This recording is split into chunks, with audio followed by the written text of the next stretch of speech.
çfarë ka ndodhur këto ditë në të gjithë botën ka për shkak të luftës në Iran ka një rritje të beftë të gjitha të çmimeve. Unë kam një tabel këtu edhe për tregun shqiptar, nafta ka shkuar nga 173, nuk ka qenë tek të gjitha pikat 173, po në disa pika ka qenë, por unë po them ekstremitetet. Ka qenë 173, masivisht ka qenë 175, 176, dhe sot është 198 dhe në ndonjë pik, unë nuk do i përmend emrat e shoqërive, është 201, 202. Këto janë të djeshmet pas dite të siguruar nga stafi im inspektorët, janë edhe në këtë moment që po flasim janë në terren.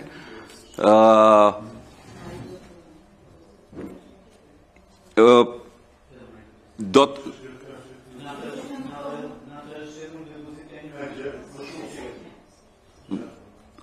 kam gabim ndonjë nga shifrat? Se nuk po e kuptoj, thashë. Jo, emrat nuk kam ndërmend t'i them. Po.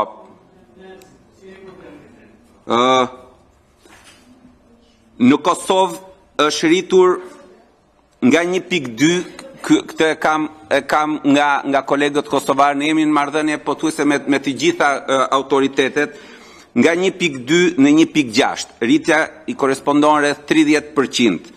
Në Shqipëri rritja ka shkuar deri në 17%. Në Maqedoni rritja është pothuajse e papërfillshme, 3 deri në 5%.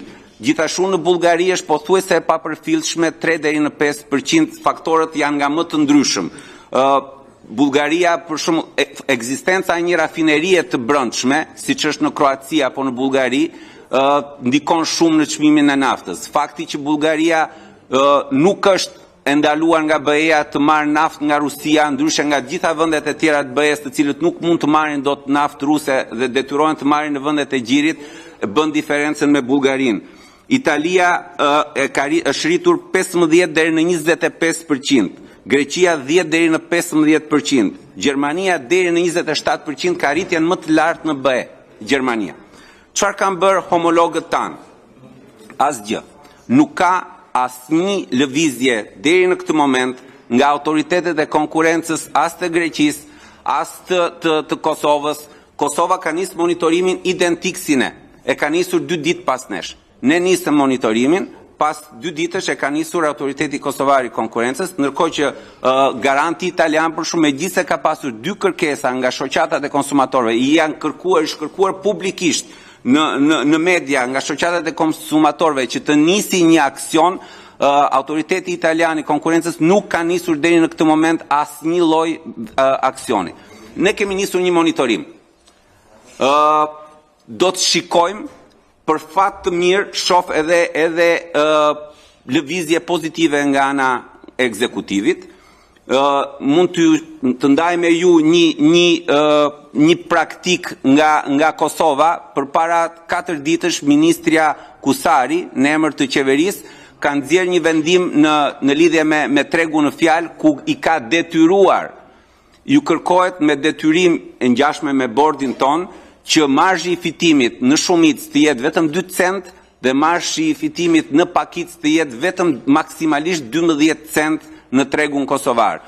E njëjta praktik, me sa kuptoj, po nis në Spanjë, e njëjta ndërkohë që në Kroaci ka shumë mundësi që qeveria të ul akcizën e naftës. Kjo është pak a shumë një shpjegim i gjithë çfarë po ndodh në tregun evropian. Ne janë vetëm ditët e para, do të shohim fakti që ka nisur një lëvizje nga qeveria nuk as na lehtëson, as na rëndon, ne do të vijojmë në rrugtimin ton, ligji parashikon detyrimet tona, kemi jurisdiksionin ton, dhe nëse do të shikojmë problematika, patjetër do të kalojmë edhe në hetim. Të lutem, jo, se vazhdoj me pyetjen. Ju i morët përgjigje. Zoti Kadeli?